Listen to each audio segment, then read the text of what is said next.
Hey, Chris here from Videomaker, and you're watching our review of the Sony a6300. So the story goes like this. We went to beautiful Miami Beach, Florida for a shooting experience that Sony put on. They set up all sorts of different situations for us to shoot the camera, really to highlight all of its strengths. Now we also got our hands on the camera outside of those shooting experiences so we could find some weaknesses, and we also found someone shooting out in the field. So what we're gonna do right now is I'm gonna show you the montage of footage that we shot, and when we come down, we're gonna break it down. We're gonna talk about its strengths and its weaknesses, who this camera's for, who it's not for, and its value in the marketplace. Without further ado, here's that montage.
So, what'd you think? Did you like the way it looked? We did. For the money, it had great picture quality. We for sure thought it is great for the Alpha line. It keeps up with the A7R, A7S. Now, it's not gonna be exactly up to par with those because they're 3 times the cost. You just can't expect that kind of response. But it looked great for the money. Now, low light capabilities, it's not the A7S. 6400 ISO is about the greatest ISO that you can use before getting noticeable noise that is really unusable. As well, it shoots S-Log2, S-Log3, so that's really nice with 14 stops of dynamic range, and we believe it. It has clean 422 8-bit output via HDMI, so you can shoot to a external recorder and no problem. Big drawback, no headphone jack. If you're using one of Sony's hot shoe mics, they have headphone jacks on it, but if you don't have one of those, you're out of luck. It does have meters, so you can go by those and play it back and hope it sounds good. I don't recommend shooting without being able to monitor the audio if you're shooting anything where the audio matters, but as a B camera, it would be great. We tested battery life, 3 batteries in a row to test both their life and overheating. So overall, about an hour and 15 minutes you can expect from a battery.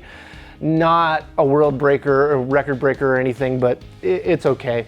Now, we didn't experience any overheating over that 3.5+ hours or so.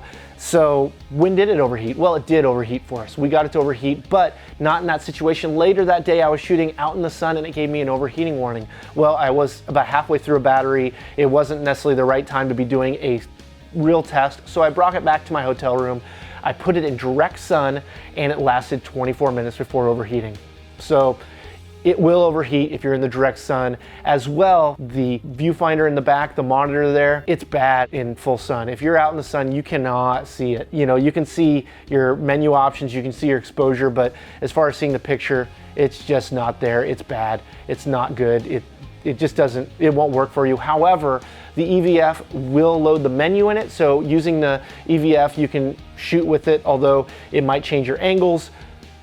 You can get into the menu, you can do all the same things that the monitor has in it. So it is a drawback, but there's at least a workaround. Let's talk about the autofocus, because Sony really touted this as, whoa, awesome autofocus, and I can tell you that that is for the photo people, not the video people.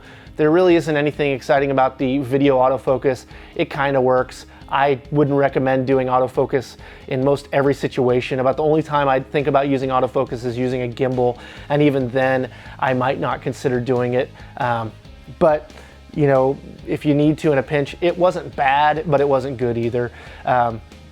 Let's show you the test that we have for our autofocus as well. You'll notice a little bit of jello when moving the camera just a little bit too fast. Let's take a look.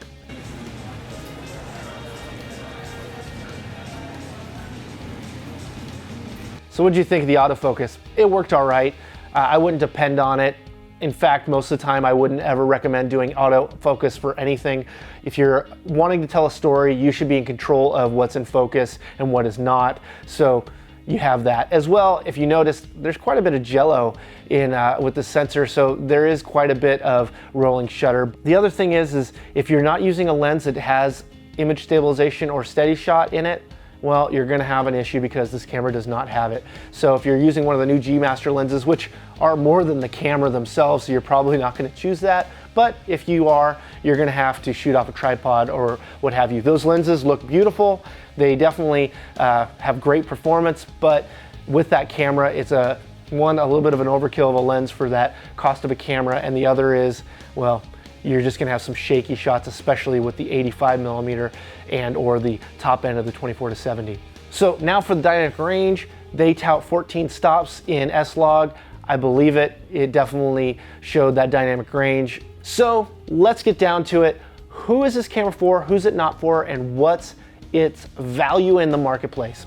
It's got a great value. It gives you lots of options for a $1,000 camera. So you're gonna be happy if you're needing a B camera, or maybe you're just starting off and you want a nice camera to get into filmmaking. Absolutely a great camera, best in its category. Great camera, feels good, it's robust, it's weather sealed. You're gonna enjoy this camera. If you're looking for something, well, you're trying to save some money and not get an A7R or A7S and get this camera instead, you're probably gonna be upset because it doesn't perform like those. The A7R takes better pictures, although this camera takes beautiful pictures as well, not nearly as nice as the A7R II, and then low light, it doesn't keep up with the A7S II, not even a little bit. It doesn't even keep up with the A7R. So if you're thinking about one of those two cameras and you're maybe settling for this one, you're not gonna be really all that pleased. If you have the money, go for those bigger cameras. You're gonna be happier with them. So what's its value in the marketplace? Well, it's got a great value. It offers stuff that no other camera offers in its category. Its specs are just off the charts at this point. So, you know, the 120 frames per second and 1080 is fantastic. Offering S-Log 2 and 3, really quite cool. It's missing that headphone jack, so that's a big bummer for me. It's too bad that they couldn't have added that, but it's a small little camera. And lastly, it doesn't have image stabilization built into the camera, so you're gonna have an issue there, but it's $1,000. You just can't have that big of high expectations for a camera that's this cost. If you're trying to compare it to the other cameras, it's just a non-starter. Don't do it. It's not gonna keep up with them. That's why we didn't compare them, because, well, I can tell you without even looking at one frame, the A7R or A7S II, both of those cameras are just gonna hands down clobber this camera. So there you have it. That's our review of the a6300. If you'd like to buy the a6300, well, there's a link in our description. Go ahead and click on that, and it'll help support us make videos like these. As well, if you're interested in the A7R or the A7S II, there'll be links for those as well. And, well, if you're looking at other cameras in this category, the G7 is another option for you, so we'll have a link for that as well.